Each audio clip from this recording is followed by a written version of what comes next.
तो पिछले एपिसोड में हमने देखा था कि वांग हाओ कुछ स्पिरिचुअल कोर को एब्जॉर्व करके कल्टीवेशन कर रहा था, जहां उसकी पावर आउट ऑफ कंट्रोल हो रही थी। वहीं दूसरी तरफ टेंपल के बाहर श्वानदाओ सेक्ट के लोगों ने उन पर अटैक कर दिया था। इस एपिसोड की स्टार्टिंग में दिखाया जाता है कि कल्टीवेशन कंप्लीट करने के बाद वांग हाओ की पावर सच में आउट ऑफ कंट्रोल हो जाती है, जिससे तो वो छोटू ड्रैगन को दूर धकेल देता है। बेचारा छोटू ड्रैगन उसके ब्रेक थ्रू कंप्लीट करने के बाद उसके पास आकर कहता है, आगे से ना कल्टीवेशन करने जब भी बैठो तो मुझे सॉरी बोल देना एडवांस में, वरना तो तुम मुझे मारने ही वाले थे। इधर वांग हाओ छोटू ड्रैगन को बताता है कि उसने एक साथ 2 लेवल ब्रेक थ्रू किए हैं और शायद उसकी पावर उसकी कंट्रोल में नहीं है, उसे लिमिट में खर्च करना होगा। ये सुनने के बाद छोटू ड्रैगन खुश भी होता है और थोड़ा शॉक भी। इसके बाद वो दोनों सेकंड फ्लोर पे जाने लगते हैं और पावर हासिल करने के लिए। तो उन्हें सेकंड फ्लोर पे जाने के लिए कोई रास्ता नजर नहीं आ रहा था, पर एक दीवार में पोर्टल ओपन हो जाता है, जिसे क्रॉस करने के बाद वो सेकंड लेवल तक पहुंच गए थे। पर वो जगह तो इतनी ज्यादा गर्म होती है कि हमारा छोटू ड्रैगन कहता है कि बाहर रह के तंदूरी मुर्गा बनने से अच्छा है कि मैं तुम्हारी बॉडी के अंदर चला जाऊं। और फिर वो जैसे ही वांग हाओ की बॉडी में एंटर करने जाता है, उसे पता लगता है कि वांग हाओ की बॉडी तो ब्लॉक हो रखी है, ताकि वो अपनी एक्सट्रीम पावर को यूज ना कर सके, और ऐसा उसने नहीं किया। अब तो लगता है जब तक वांग हाओ ये लेवल्स कंप्लीट नहीं कर लेता तब तक उसकी बॉडी में ब्लॉक रहेंगे। वो दोनों बात कर ही रहे थे कि तभी एक फायर मॉन्स्टर आकर उन पर अटैक कर देता है।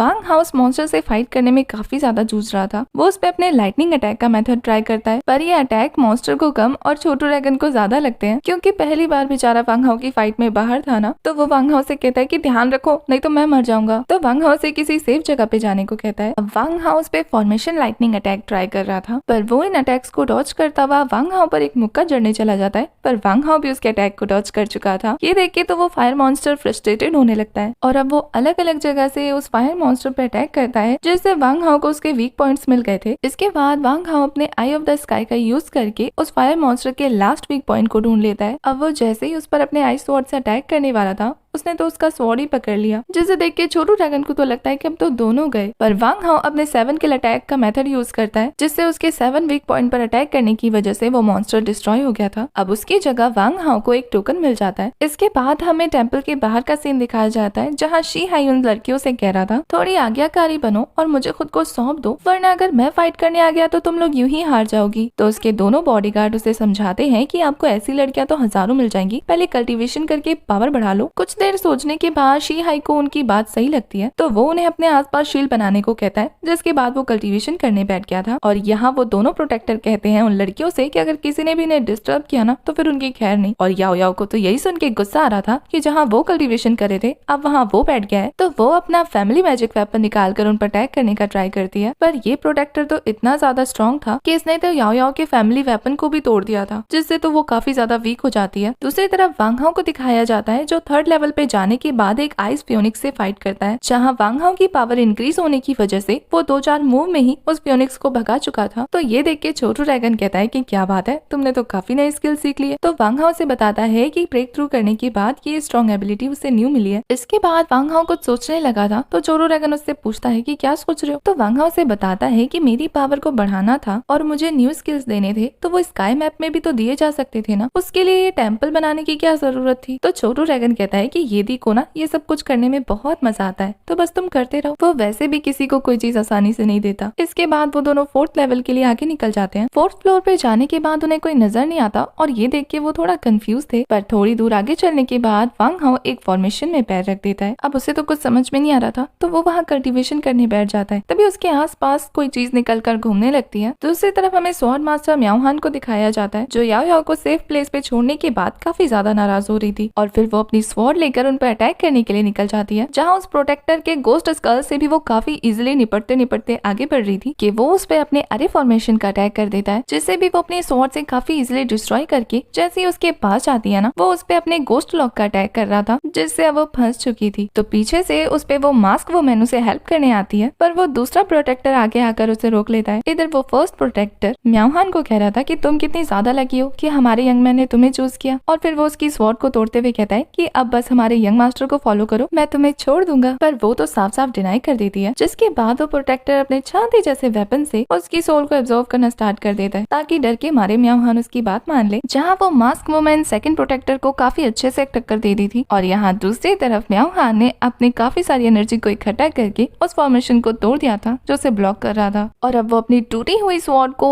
ऑर्डर देती है उस फर्स्ट प्रोटेक्टर को मारने की, जहाँ बहुत कोशिश करने के बावजूद भी उसके लिए बहुत मुश्किल होता है उसे थोड़ा सा भी चोट पहुंचाना। वो बस उसे एक स्क्रैच दे पाई थी। इसके बाद वो प्रोटेक्टर अपने काफी सारे डेडली स्पिरिट को निकालता है म्याओ हान को मारने के लिए, पर वो एक शील्ड बना के खुद को प्रोटेक्ट करती है। पर उसके स्पिरिट के आगे म्याओ हान का शील्ड नहीं टिकता, वो टूट जाता है। और इसके बाद अपनी काफी ज्यादा तारीफ करने के बाद वो प्रोटेक्टर एक पंच मारता है, जिससे म्याओ हान काफी दूर चली गई थी। दूसरी तरफ वो मास्क वुमन भी उस सेकंड प्रोटेक्टर के साथ काफी बुरी तरीके से फाइट करती है, जहाँ उसके लिए भी उसे कंट्रोल करना मुश्किल हो रहा था। पर फिर भी वो उसके वेपन के ऊपर जंप करके उसे तो कंट्रोल कर ही लेती है। साथ में थोड़ी देर के लिए फर्स्ट प्रोटेक्टर को भी डिस्ट्रैक्ट कर चुकी थी, जिससे म्याओ हान को मौका मिल जाता है उसकी ग्रिप से आजाद होने का। इसके बाद वो चारों एक दूसरे के आमने सामने खड़े थे फाइट करने के लिए कि तभी उन टावर में से जगह जगह से कुछ एनर्जी बॉल्स बाहर आकर उन पर अटैक कर रहे थे, जिससे वो सभी काफी मुश्किल से बचते हैं। यहाँ शीहाई भी अपनी कल्टीवेशन से उड़ चुका था, तो वो अपने दोनों प्रोटेक्टर को ऑर्डर देता है कि जो भी उस पर अटैक कर रहा है ना, जाके उसको पकड़ के लाओ। तो वो दोनों जैसे ही टावर के अंदर जाने की कोशिश करते हैं ना, बहुत बुरी तरीके से एनर्जी से टकरा कर बाहर आ जाते हैं। और इसके बाद तो एक ठंडी हवाओं का झोंका चलने लगता है, जिससे लड़कियां तो शील्ड बना के खुद को प्रोटेक्ट कर रही थी, पर ये सभी के सभी फ्रीज हो जाते हैं। जहाँ थोड़ी देर बाद इन पे थंडर अटैक भी होने लगा था। पहले तो सिर्फ प्रिंस पे होता है, पर वो दोनों प्रोटेक्टर उसे प्रोटेक्ट करने के लिए खुद पे लेने लगे थे। तो ये देख के मास्क वुमन कहती है कि ये दोनों कुत्ते तो बहुत ज्यादा वफादार है। पर फिर उस टावर के अंदर से एक बहुत बड़ा एनर्जी ब्लास्ट होता है, जिससे वो तीनों के तीनों दूर जाके गिरते हैं उस शील्ड को होल्ड करने की। और वहाँ दूसरी तरफ वो चाचा भतीजा भी बस गिरने ही वाले थे। अब तो म्याओ हान भी थक चुकी थी, पर वो मास्क वुमन उसे प्रोटेक्ट करती है पकड़ कर कि मुझ पे छोड़ दो। पर एक पॉइंट पे आके तो वो भी वीक पड़ जाती है, पर उसकी नजर उठा के देखने पर उसे पता लगता है कि उसे प्रोटेक्ट करने के लिए दो लड़के आगे खड़े हैं, पहला तो ताइरिच और दूसरा जाओ शन। इसके बाद हमें वांग हाओ को दिखाया जाता है, जो 7th फ्लोर पे पहुंच गया था, पर यहाँ पता नहीं क्यों छोटू ड्रैगन नीचे गिर जाता है। वांग हाओ से बता रहा था कि उसकी बॉडी से ब्लॉक्स हट चुके हैं, पर जैसी उसकी नजर छोटू ड्रैगन पे पड़ती है, वो उससे पूछता है कि छोटू ड्रैगन तुम नीचे क्या कर रहे हो? तो वो उसे कहता है कि तुम्हें क्या लग रहा है कि मैं शौक से नीचे लेटा हूँ? वो तो मैं इतनी देर से तुम्हारी बॉडी के अंदर नहीं जा पाया, तो मैं वीक पड़ चुका हूँ। वांग हाओ उसे उड़ के दिखाता है कि देखो मेरे पास न्यू पावर्स आ गई। जहाँ छोटू ड्रैगन कहता है कि अब मैं क्या करूँ, मुझे तो अपनी बॉडी के अंदर लो ना। तो वांग हाओ से कहता है कि रगड़ते रगड़ते आ जाओ। उसे तो लग रहा था कि वांग हाओ कितना पत्थर दिल है, मुझे ऐसे ही छोड़ के चला गया, पर वांग हाओ तो उसे हील कर देता है। और अब तो छोटू ड्रैगन के पास उसकी फर्स्ट सोल वापस आ जाती है, यानी कि उसकी बॉडी पे लगे हुए बहुत सारे ब्लॉक्स में से एक ब्लॉक्स हट गया और वो अपने छोटू ड्रैगन के ओरिजिनल फॉर्म में आता है, और उसके मुंह से आंख भी निकल रही थी। तो वो बहुत ज्यादा खुश हो गया था। जहाँ वांग हाओ को तो उसकी हरकतों पे बहुत हंसी आती है। जहाँ खुशी खुशी में 8th फ्लोर पे पहुंचने के बाद छोटू ड्रैगन एक फॉर्मेशन में फंस गया था, और वांग हाओ उसके पीछे पीछे आने के चक्कर में वो भी फंस जाता है। पर फिर पता लगता है कि ये फॉर्मेशन तो उन्हें स्ट्रेंथ देने के लिए बनाई गई है, जो वांग हाओ के स्पिरिचुअल वेन्स को एनर्जी देती है, जिससे वो और ज्यादा पावरफुल हो गया था। दूसरी तरफ याओ याओ की आंख खुलने पे उसे नजर आता है कि लड़कियां अभी भी कल्टीवेशन कर रही है, और उन्हें सच में एक्सट्रीम पावर मिल रही थी, क्योंकि टावर के अंदर से जो ऑरा निकल रहा था वो बहुत ज्यादा स्ट्रॉन्ग होता जा रहा था। और ऐसा इसलिए क्योंकि वांग हाओ धीरे धीरे एक एक लेवल को अनब्लॉक कर रहा था, जहाँ ताइरिच उनके लिए काफी ज्यादा खुश हो जाता है। अब हमें वांग हाओ को दिखाया जाता है, जो एक और लेवल पे पहुंच गया था, और ये बिल्कुल जंगल जैसा दिखता है। जहाँ जाने के बाद छोटू ड्रैगन कहता है कि यहाँ बहुत सारे खजाने हैं, लूट लो। लेकिन वांग हाओ को जो चाहिए था वो उसे सामने दिख जाता है, एक स्पिरिचुअल ओरिजिन। जब वो उसे चेक करने जाता है तो काफी ज्यादा शॉक हो गया था। और इसी के साथ हमारा ये वाला एपिसोड हो जाता है खत्म।